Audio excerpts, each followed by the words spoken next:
Iranian President Hassan Rouhani speaks during a joint press conference with Austrian Chancellor Sebastian Kurz following a meeting on July 4 in Vienna.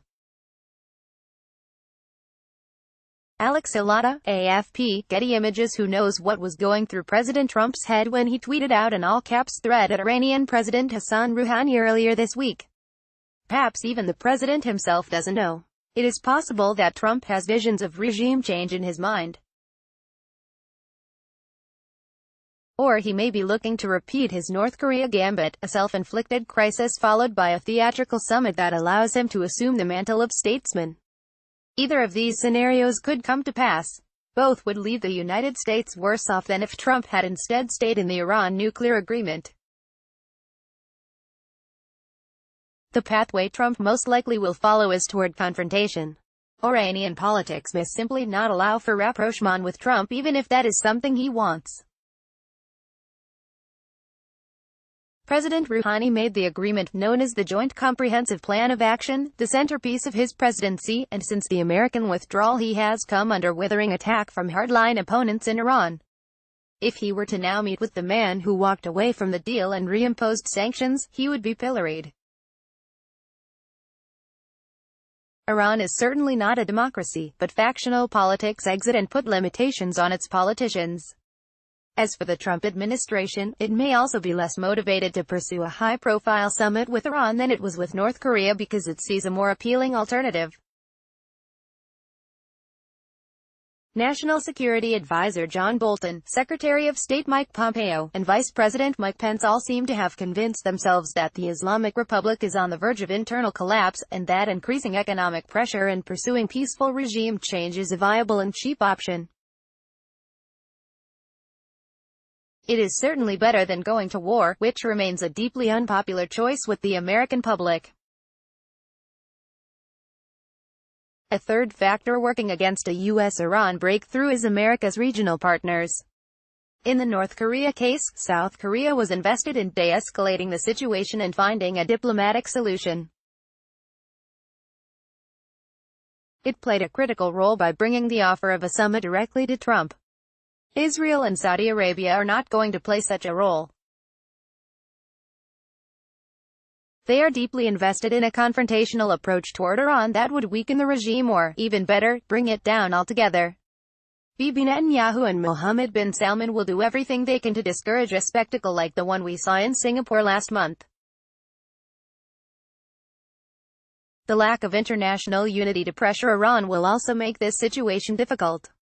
Any consensus to isolate Iran has frayed, as our European partners, Russia, and China all opposed the American move to walk away from the JCPOA and are now pursuing negotiated alternatives with Iran to keep the JCPOA alive and limit the impact of America's reimposed sanctions.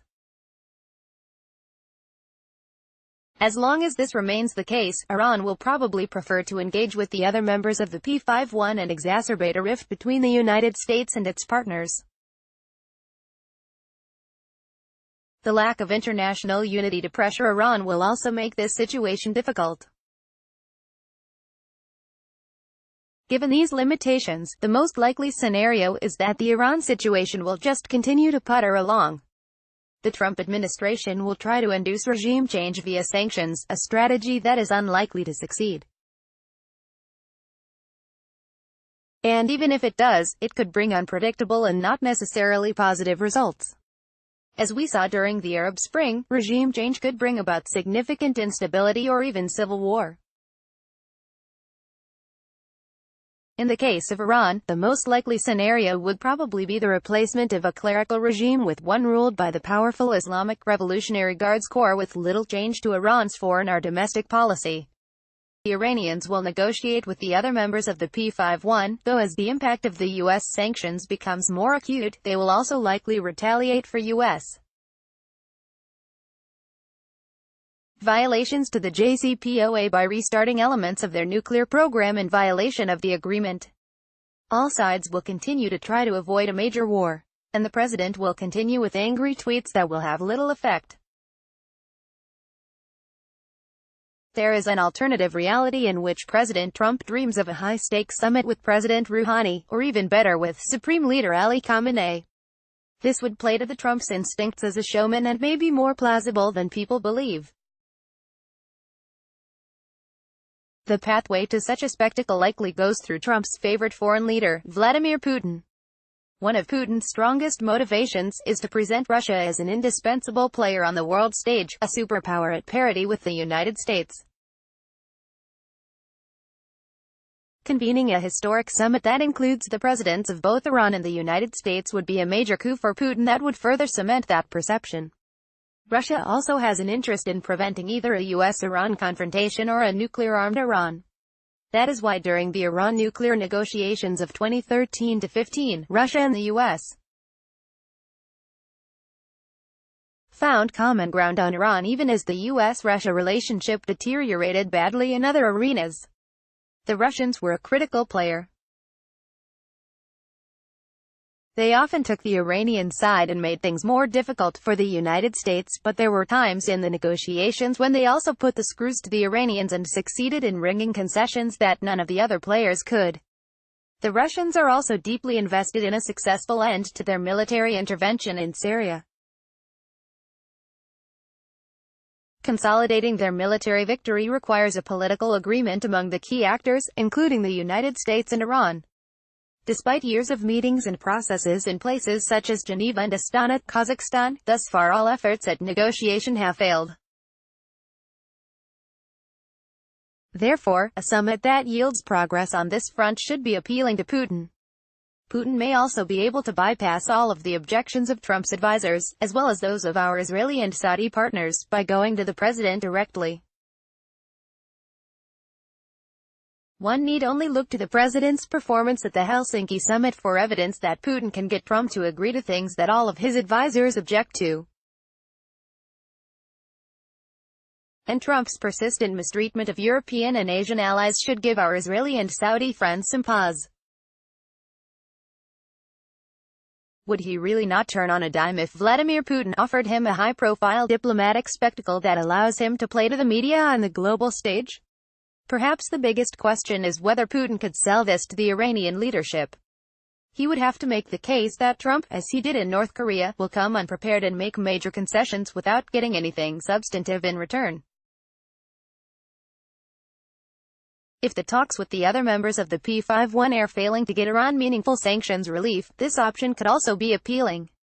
At a minimum, a Rouhani-Trump summit would further weaken international compliance and implementation with U.S. sanctions as the world sees that Iran and the U.S. are re-engaging. And in the ideal world, Putin may even be able to get Trump to resume implementation of the nuclear agreement while declaring that he has wrung additional concessions out of Iran. In this less likely scenario, the big winner would be Russia. Putin would come out with a major international victory enhancing Russia's reputation. Trump would get his big photo op. Iran and the U.S.